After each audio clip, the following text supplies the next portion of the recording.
So now we're going to show an example of the do-while loop. Yes. So a do-while loop is very similar to a while loop, but it will naturally run through the loop once, and then continue through the loop while some condition exists. Yes, so if you're going to have a situation where the loop has to run at least once, the do-while loop might be for you. Yeah. Yes. So we're going to show you how this works.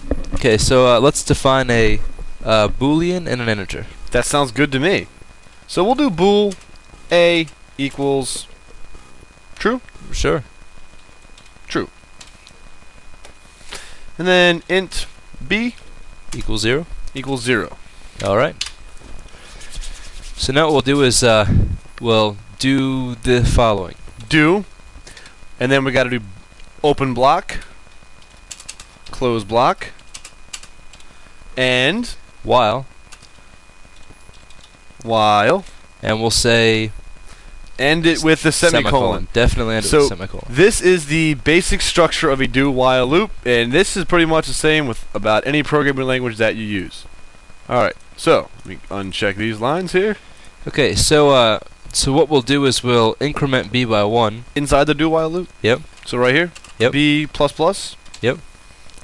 And after you increment, we'll output b, cout b, and Okay. right before we increment b, we'll say if b is less than 10, and then on the next line we'll say a is equal to false. Let me change that to if so long as b is greater than 10.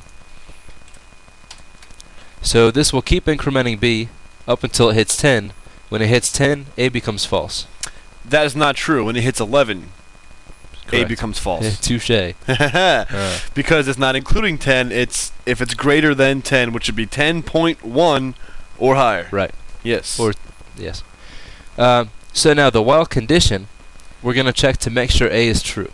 This line right here. Right. So long as a is true, we're going to keep running through this loop. We can actually write this, while a. Yes.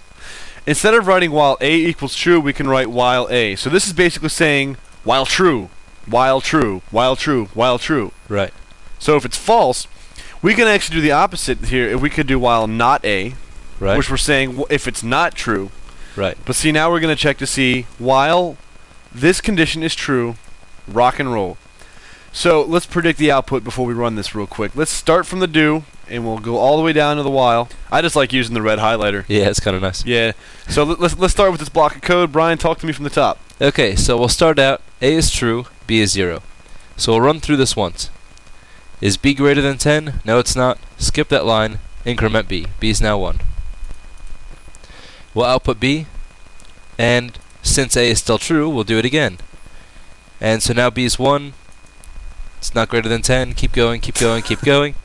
Now let's say b is 11. B is now 11. Print out 11. Print out right.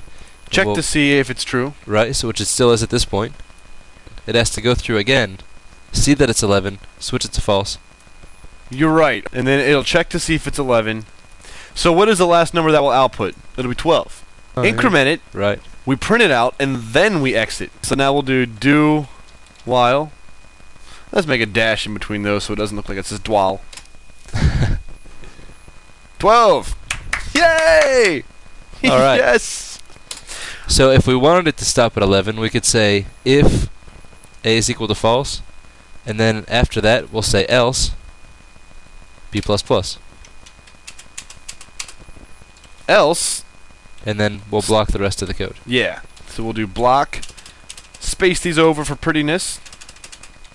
Whoops. There. So now it'll end at 11. Ta-da!